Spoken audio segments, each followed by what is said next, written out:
Hey, I'm Taylor Christian Craig. I'm Ryan Mackenzie Keelan. And I'm Alex Abraham Suisa. Welcome to another edition of Pucking Panthers Podcast. We don't give a puck.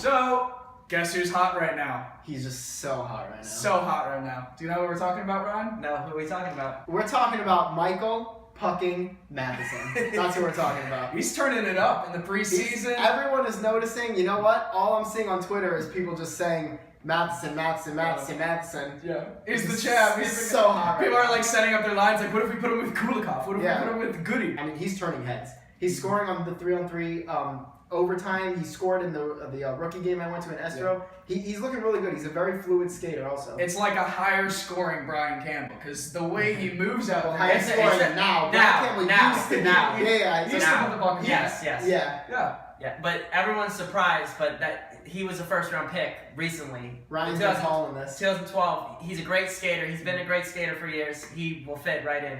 Not this year. Mm-hmm. Play AHL games and then boom. So recently in the news, Jagr, there leaked a photo of him with an 18-year-old Czech model who was absolutely gorgeous. Hold on. I heard 18-year-old girl. So I'm going to take this. Now, me and Ymir Kadri finally have something in common. We are born in different countries. Everyone knows that. Now listen about Ymir Kadri. I like 18-year-olds. He likes the 18-year-olds. They're going to change his name. Ymir Kadri. More like Ymir is old enough to be her father. Okay? Because I like when my players score in between the glass and not in between the.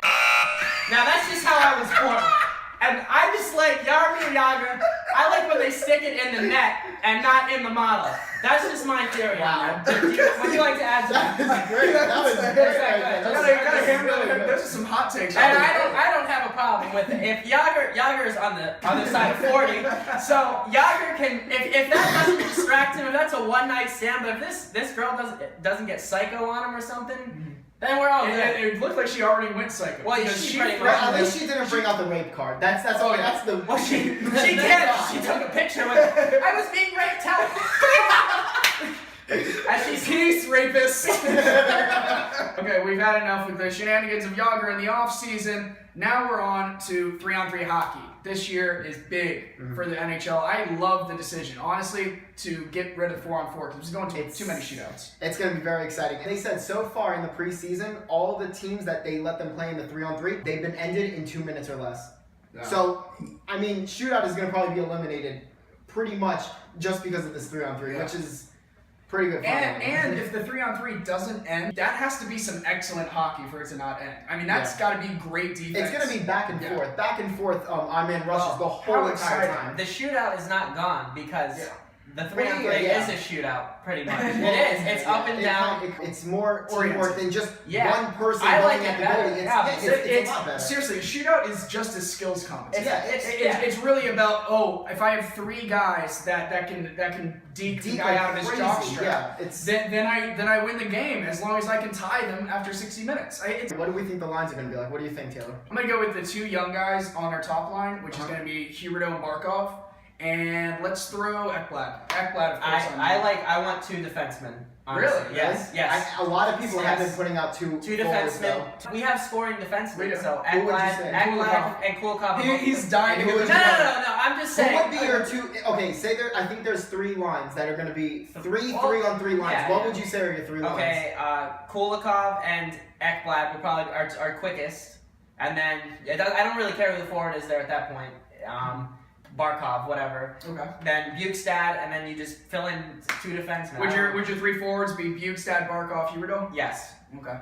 I would say Barkov and Jagr and Ekblad as a first line. I would say Huberdeau and Bjugstad because we know that Huberdeau works great with Bjugstad and he works great with Barkov. Yeah. So but Barkov and Jagr work really well together. Huberdeau, Bjugstad, and Campbell, Goodbranson, Kulikov, and UC Jokinen, I would say, is my third. Okay. And then maybe switch UC Jokinen with Bowman if it goes that far. I know how much you love him, and I think you just forgot about him. Malting? No, I think you put Peary on that second line. I want Bjugstad with Peary, and on the back end, I want Campbell. And then the Goodbranson and Kulikov. Have Goodbranson and Kulikov, and give me Riley Smith in front of him. Yeah. I want to bring up a topic, and that is the food at the BB&T Center. Oh, jeez. Okay, because Sun Life Stadium for the Dolphins just has sponsors with all kinds of new restaurants, right? They have Sloppy Joe's, they have Burger Fi, whatever. Wait, before you continue, before you continue, they took out Tim Hortons and they replaced it with something called Community Coffee. I don't know what that is, but it sounds like pretty mad. It sounds like coffee provided by a communist regime. I was one of those persons who got Tim Hortons to every single game. I'm comparing it to all of the down here. Marlins too. The Heat have Papa John's, all the nice restaurants. The Marlins have excellent. I know it's not, but they have, Marlins are excellent. Excellent food all around. They have everything. Yeah.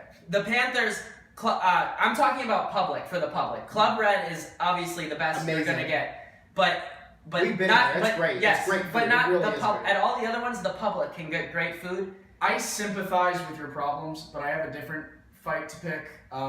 The beer prices. I mean, $9.50 for a 16-ounce beer is like the price of gold. But that's along the lines with that's on par with all the stadiums. That is very high. They know they're gonna get it. No, we have like the third highest in the league. Yeah, it's ridiculous. If you look at the dollar amount per ounce, it's unbelievable. And we're not talking quality beers like Newcastle or something that's decent that you can get on draft.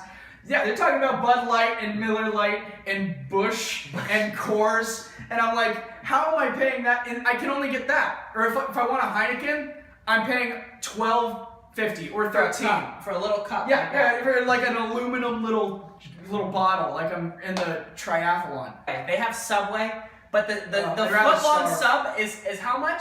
It's like $13. $13 or $12? It's not $5 anymore. It's not a $5 footlong. Nowhere close to $5 footlong. 5 plus $5 plus $5 footlong. Thanks again for watching the Pucking Panthers podcast. You can follow us on Twitter at Pucking Panthers. We're happy for every follower that we have. I think we just broke 150. And we broke 50 subscribers on YouTube, if that's something. If you wanted to catch our last video about the training camp, you can check it out. We got interviews from Bjugstad and a few quotes from Gallant. Check that out. We'll put a link in the description. I'm Taylor. I'm Ryan. I'm Alex. We'll see you again.